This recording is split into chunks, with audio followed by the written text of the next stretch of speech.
The Williamsport Sun-Gazette is pleased to welcome Ann Kaufman, a candidate for the Republican nomination for the state's House 83rd District, for an interview ahead of the May 17th primary. Today's interview is being conducted by Mike Manival, managing editor of the Williamsport Sun-Gazette.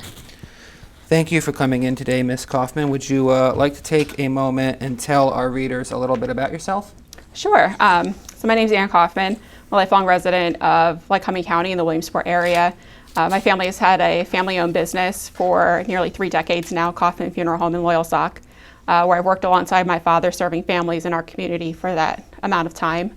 I'm a graduate of St. John Neumann Regional Academy, and I went away to school to Misericordia University. I have a degree in government law and national security, as well as a master's degree in security intelligence studies from the University of Pittsburgh. I came back to work for Congressman Marino in his Williamsport office, and I managed his re-election campaigns in 2016 and 2018 before working in his official office. I currently work for Congressman Fred Keller as his district director, where I manage our 15 counties, 3 district offices, the staff that are in each of those offices on a daily basis, and I work on behalf of the constituents of the 12th Congressional District every day. Thank you. Should the state improve its Homestead Farmstead program for property tax rebates, or replace it with another model for property tax relief?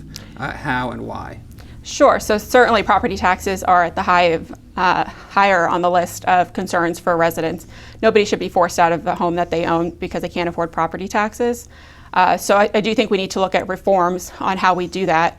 And I'd certainly be interested in a rebate program that would have more local control, give that control to local municipalities rather than a higher authority at the state level. I think our local municipalities know what's best for their residents rather than a bureaucrat out of Harrisburg dictating to each municipality what should be best for them. So I certainly think we should see relief for senior citizens and those who are suffering under property taxes. Okay. The state's budget proposal for 2022 is $43.7 million.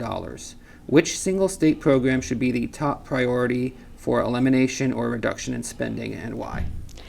I think overall we need to look at spending at the state level. It's out of control that we continually ask the citizens of Pennsylvania and the 83rd District to dig deeper into their pockets without looking at the spending overall and where exactly that money is going and for what programs.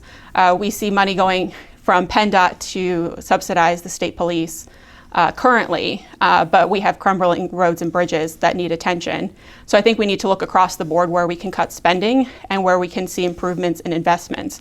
We should be looking at investing that money rather than spending it.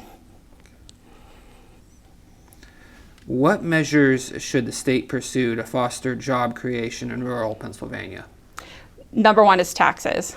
We have some of the highest corporate tax rates in the country currently, and if you talk to businesses who are looking to locate in the Commonwealth versus another state, 2 of the main issues are taxes and the regulatory environment out of Harrisburg. Permitting and the regulations and the red tape that is currently in place is certainly hindering job growth and is preventing from businesses from coming into the Commonwealth. So I think if we take a look at those 2 measures in combination, we will see lower taxes for the corporate businesses, improve the regulatory environment, and we'll see business return to the state and job growth from that. We see throughout the country that teachers' unions often are an obstacle to terminating bad teachers. What concrete steps can the state legislature take to correct this in Pennsylvania?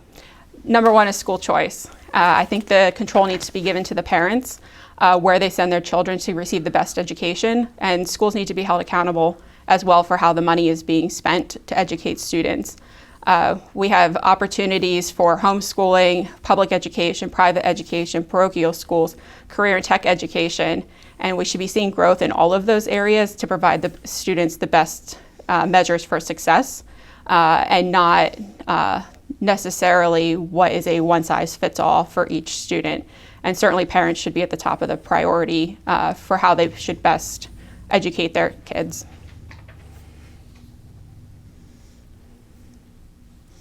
What role should the state government have in rehabilitating brownfields or industrial sites with severe environmental damage, and why?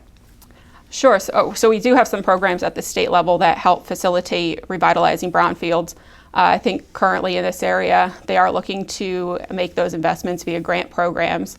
And certainly if we can get rid of blighted areas or areas that have not seen growth in years, if we can get them back on the tax rolls, that would certainly be helpful, not only to the local area, but to the Commonwealth as well. If we could bring those jobs and the business growth and bring industry into the area, as well as recreational opportunities, I think we should take those measures to do so. Can you tell us about some of the priorities you would have as a lawmaker that our questions didn't touch on today? Sure. So I think the three top areas that I hear every day from constituents is the economy, education, and energy. I think if we can get the economy back on track, get our spending under control, reduce taxes, we'll see job growth increase, and then tie that into education for career and tech schools that have high demand careers right now. We can see students coming out of high school with very little debt out of an apprenticeship program or a 2-year program, or even straight into the job force, and get very high paying jobs here locally and keep them local and prevent them from leaving the state for those employment. And the third thing, energy. We have enough natural gas below our feet to not only make the United States energy independent, but be a dominant force in the energy industry. And there's no reason why we shouldn't be harnessing that natural gas below our feet and exporting it across the United States and around the world. Well, thank you for joining us today, and we wish you luck as you meet with voters ahead of the primary election on May 17th. Thank you for coming in.